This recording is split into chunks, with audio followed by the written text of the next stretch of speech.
श्री राम जय राम जय जय राम।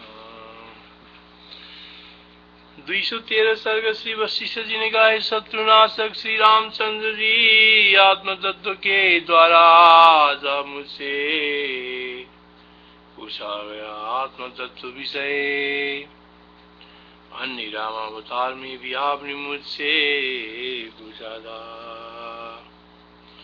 उस समय भी मैं गुरु हिता और राम शिष्य रूप से ही स्थित थे, अर्थात विस्तार उपदेश देने से हाजिरी में रखे हुए आवली के समान साक्षात कराए गए आत्म तत्व को जन्मांतर में स्वयं उपदिष्ट आत्म तत्व का ही फिर मैंने तुम्हें उपदेश दिया है। इस तरह स्मरण दिलाकर सुनानिकरण न्याय से दृढ़ करके करने की इच्छा कर रहे। श्री वशिष्ठ जी जगत के उपकार के लिए सर्वशास्त्रार्थ संग्रह रूप शिष्य कथा का शास्त्र के अंत में मंगलाचरण रूप से उपदेश दिया है।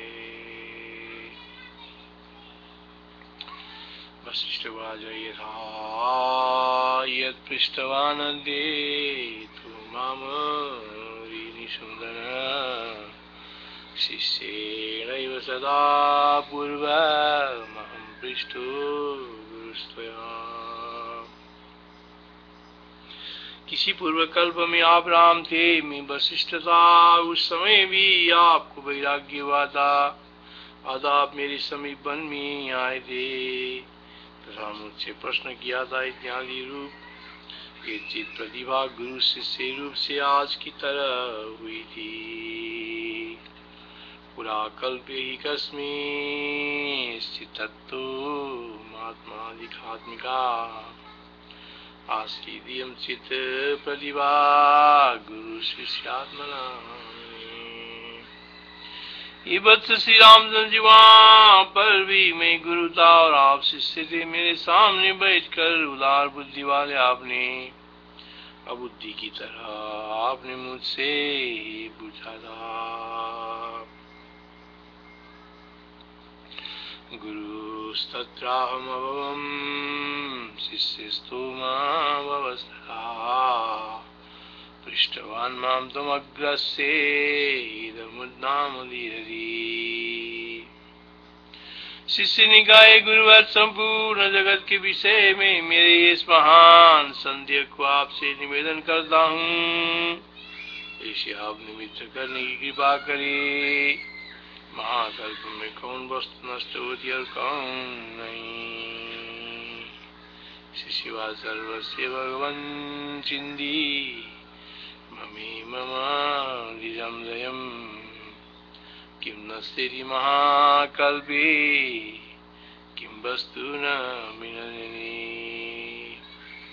गुरुजी ने गाये मुद्र काल में यह सारा दृश्य चिन्मात्र शेष होकर संपूर्ण वैसे विनष्ट हो जाता है जैसे स्वप्न नगर सुषुप्ति अवस्था को प्राप्त आत्मा का आत्मा मात्र शेष रह जाता है। श्री राम जय राम। शिष्य ने गाई गुरुवर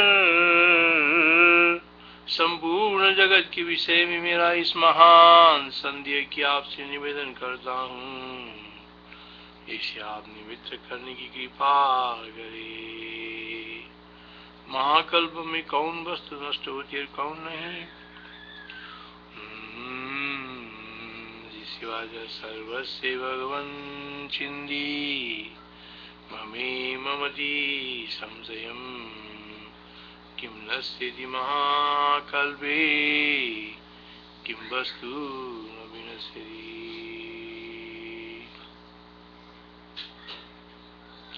श्री राम जय जय राम।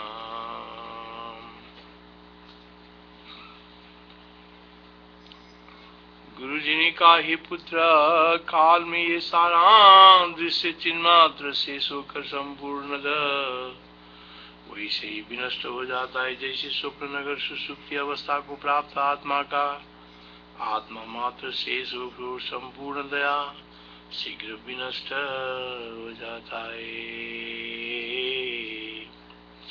गुरु जी ने कहा ये पुत्र, काल में ये सारा दृश्य चिन्ह मात्र शेष होकर संपूर्ण वैसे ही विनष्ट हो जाता है जैसे स्वप्न नगर सुसुप्ति अवस्था को प्राप्त आत्मा का आत्मा मात्र शेष हो संपूर्ण दया शीघ्र विनष्ट हो जाता है। गुरुवाच पुत्र शेषमशेषेण दृश्यमासु विनश्यति यथा तथा स्वप्नपुरं सौषुप्तिं दिदिमीयुजा। प्रलय काल में समस्त पृथ्वी सभी पर्वत दसों दिशाएं क्रिया काल और क्रम सब कुछ समान रूप से नष्ट हो जाते हैं, कुछ विशेष नहीं रहने। प्रलय काल में समस्त पृथ्वी सभी पर्वत दसों दिशाएं क्रिया काल और क्रम सब कुछ समान रूप से नष्ट हो जाता है, कुछ विशेष नहीं रहता है। निर्विशेषेण नश्यन्ति भुवशैलादिषु दश क्रिया काल कयेशैव न किंचिदवशिष्यते।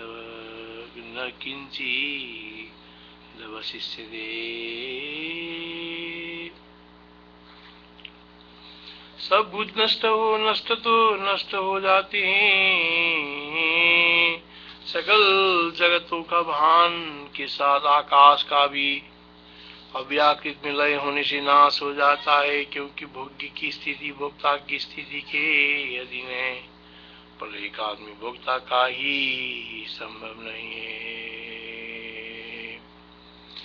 नश्यन्ति सर्वभूतानि व्योमापि परिणश्यति स सर्वजगदां भासमुपलब्धुरसंभवात्। ब्रह्मा विष्णु रुद्र इंद्र आदि जो कारणों के भी कारण हैं, उनका महाकल्प के अंत में तथा विज्ञान जन्य प्राकृतिक प्रलय में नाम निशान तक नहीं रह जाता है।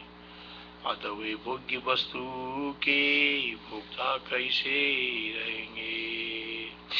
ब्रह्मा विष्णु रुद्र इंद्र आदि जो कारणों के भी कारण हैं, उनका महाकल्प के अंत में तथा विज्ञान जन्य प्राकृतिक प्रलय में नाम निशान तक नहीं रह जाता है। अतः वे भोग्य वस्तु की भोक्ता कैसे रहेंगे। ब्रह्मा विष्णु विश्ववन्द्र रुद्राद्या यही कारणम् तेषामप्येति कल्पान्ते नामापि न विद्यते। अविनाशी चित वस्तु के विवर्त के विनष्ट होने पर चिदाकाशी अवशेष रहता है। अविनाशी चित वस्तु के विवर्त के विनष्ट होने पर चिदाकाशी अवशेष रहता है, ऐसा अनुमान होता है, क्योंकि अपने में अध्यस्त जगत के अनुभव में हेतु चिदात्मा से ही सर्व प्रपंच शून्य अवशिष्ट प्रलय काल सिद्ध होता है। अविनाशी चित वस्तु के विवर्त के विनष्ट होने पर चिदाकाशी अवशेष रहता है, ऐसा अनुमान होता है, क्योंकि अपने में अध्यस्त जगत के अनुभव में हेतु चिदात्मा से ही सर्व प्रपंच शून्य अवशिष्ट प्रलय काल सिद्ध होता है। यदि उसका भी प्रलय में नाश माने दो निसाक्षिक प्रलय सिद्ध न होगा, अर्थात आत्मा मात्र शेष रहकर विनष्ट हो जाता है।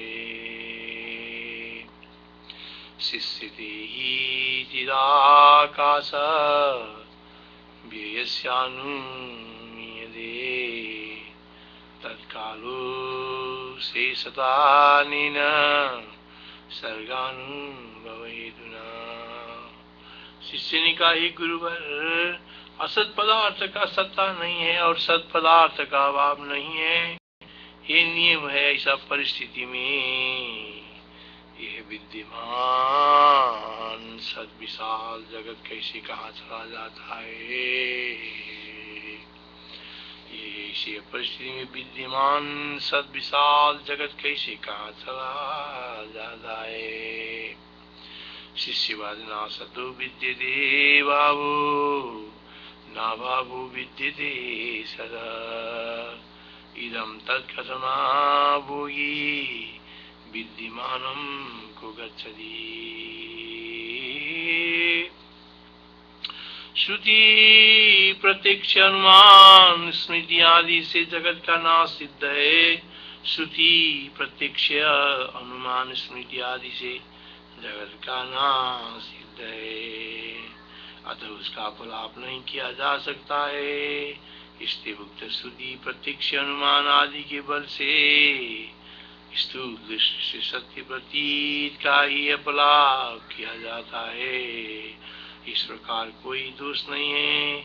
इस आशय में गुरु समाधान कर दें। श्रुति प्रत्यक्ष अनुमान स्मृति आदि से श्रुति प्रत्यक्ष अनुमान स्मृति आदि से जगत का नाश सिद्ध है। श्रुति प्रत्यक्ष अनुमान स्मृति आदि से जगत का नाश सिद्ध है, अतः उसका अपलाप नहीं किया जा सकता है। इसलिए उक्त श्रुति प्रत्यक्ष अनुमान आदि के बल से स्थूल दृष्टि से सत्य प्रतीत का ही अपलाप किया जाता है। इस प्रकार कोई दोष नहीं है। इस प्रकार आशय से गुरु समाधान कर दें। हे बच्चा, तुम्हें कहना युक्ति युक्त नहीं है। यह जगत अवश्य विनष्ट होता है, क्योंकि प्रत्यक्ष आदि प्रमाणों से सावे पदार्थों की नाश की प्रसिद्धि है, इसलिए वो नहीं है। अतः ऐसा सद अस्तित्व नहीं है, ये तुमने नहीं है, यह तुमने अनुकूल ही कहा है। सत का तो अभाव होता नहीं है। गुरुवाचन विनश्येति वेदम तत्पुत्र न विद्यते ना सतो विद्यते भावो न भावो विद्यते सदा भावो विद्यते। जो वास्तव में वो कभी भी कुछ अभावात्मक असत नहीं है, उसका अस्तित्व कैसे असत हो सकता है। ये तो वस्तुतैवास्ति न कदाचन किंचन तद्भावात्म तद्भाव कथम नाम विनश्यति। मृग तृष्णा का मरु मरीचिका का जल कहाँ स्थिर है। मृग तृष्णा का मरु मरीचिका जल कहाँ स्थिर है, अर्थात फर्ज क्रियाकारी है, प्यास बुझाने में समर्थ है। आकाश में चंद्र की भ्रांति कहाँ स्थिर रहती है। आकाश में केशों के गुणों के दर्शन, आकाश में केशों के गुणों के दर्शन कहाँ वास्तविक है। भ्रांति का अनुभव कहाँ स्थायी रहता है। हे पुत्र, ये सारा दृश्य केवल भ्रांति स्वरूप अदर्शनमय है। स्वप्न दृष्ट नगर के समान इसका भान होता है, अतः ये क्यों न विनष्ट होगा। असत के विनाश में क्या आश्चर्य है। अर्थात केवल आपात दर्शन से जगत की सत्ता का नियम निश्चय कर लेना उचित नहीं है, क्योंकि युक्ति में रजत मरु मरीचिमा में जल आदि बहुत पास ऋषि पदार्थों की सत्ता नहीं दिखाई देती है।